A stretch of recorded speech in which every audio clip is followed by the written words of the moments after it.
el sensor del árbol de levas. El sensor del árbol de levas es un sensor importantísimo en el auto y básicamente nos permite determinar la posición del árbol de levas, ¿sí? Para poder que la computadora, a través de la información del sensor del cigüeñal más la información del sensor del árbol de levas, puedan, en este caso, gestionar adecuadamente toda la gestión electrónica con el orden encendido, el tema de chispa, el tema de inyectores y todo lo que compete a la gestión electrónica. Entonces, ¿es un sensor clave? Sí, a la final es importante y es clave. En algunos vehículos puede funcionar el motor sin necesidad del sensor CMP, sí, sí puede ser, genera código de avería, pueden prender el motor, puede ser en este caso una situación de falla del motor, pero al final podría llegar a funcionar, ¿ok?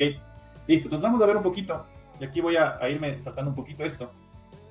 Quiero mostrarles un poco la construcción. Este sensor, normalmente el sensor de árbol de levas, en la mayor parte de los vehículos es un sensor de efecto Hall. Puede ser que por ahí en algún vehículo antiguo, de años más anteriores, puede ser que haya sido inductivo, pero normalmente son sensores de efecto Hall. Un sensor de efecto Hall es básicamente un circuito electrónico que está integrado en el componente. Y esto básicamente nos permite generar un levantamiento de información para poder determinar una posición de funcionamiento del árbol levas, ¿sí? En base a cómo está estructurado el reductor o la leva, o en este caso el mecanismo que da señal al sensor, ¿okay? Pues miren, internamente tenemos básicamente 3 terminales, y aquí se puede ver muy bien en la parte de la animación.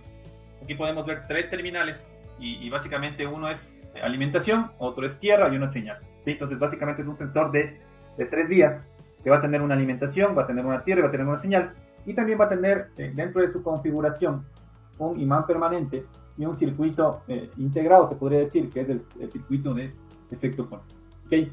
Entonces, aquí lo que hay que tener en cuenta es que estos sensores pueden trabajar con 5 voltios de alimentación o pueden trabajar con 12 voltios de alimentación, ¿okay? O voltaje de batería. Bueno, no hablemos de 12 voltios porque puede variar cuando encendemos el vehículo, va a dar 14, entonces ya no es 12 voltios.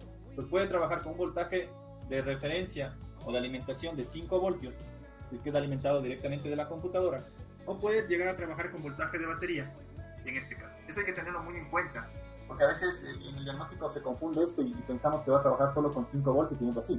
Puede ser que nos encontremos con un vehículo que sí trabaje con voltaje de batería. ¿Okay? Por acá, ¿qué más puedo hacer? Puedo hacer alguna otra cosa aquí. Perfecto, vamos a avanzar. Ok, pues miren, aquí vamos a ver un poco el principio de funcionamiento y lo que hace el sensor. Si bien es cierto, todo componente electrónico en el auto, vamos a tener una alimentación, vamos a tener una tierra y una señal, es importante entender, bueno, qué hace este elemento, ¿sí? Y aquí básicamente se puede, en esta parte del funcionamiento, yo puedo, a manera didáctica, ¿no? Puedo conectar en este caso un multímetro, ¿sí? Y puedo verificar la señal que produce el sensor. Ahora, hay que tener en cuenta, y esto lo vamos a ver en la vida real y en las mediciones que vamos a poder hacer, que el multímetro, si bien es cierto, podría llegar a determinar este comportamiento. Miren, cuando yo muevo el bloque de abajo, ese bloque de abajo lo que está representando es el diente, en este caso en el reductor o en el árbol de levas que le va a permitir emitir la señal al elemento. Cuando pasa el diente se pone 0 y cuando se quita el diente se pone 5. Entonces, ¿qué sucede con esto? ¿Sí? Para entender la dinámica o la lógica de funcionamiento del componente, lo que está aconteciendo aquí es que estamos generando una señal cuadrada, ¿sí? Es una señal de 0 o 5 voltios. Entonces quiere decir que cuando pasa el diente, cuando está presente el diente, tengo 0 y cuando se quita, tengo 5. ¿Ok? Esa es la señal que le va a dar o la información a la computadora para determinar la posición en la cual se encuentra, en este caso, el cilindro número 1 en compresión, etcétera, para todo lo que es encendido, combustible, etcétera. ¿Sí? Ahora, cuando yo hago esta conexión, esto de aquí, como les digo, es algo didáctico para entender qué pasa o qué acontece. Pero lo que hay que tener en cuenta es que cuando yo conecto en el vehículo el multímetro, la velocidad de la señal es extremadamente rápida. De hecho, estos sensores se conocen como sensores de señal rápida, ¿sí? Entonces, cuando yo pongo el multímetro, lo que va a acontecer es que este sensor o el multímetro me va a dar un valor promedio del valor de señal, ¿sí? Y eso a la final no me indica mucho en el diagnóstico. Pues ahí es donde probablemente yo debería utilizar un osciloscopio si quisiera, en este caso, analizar la señal del sensor o del componente. ¿De acuerdo?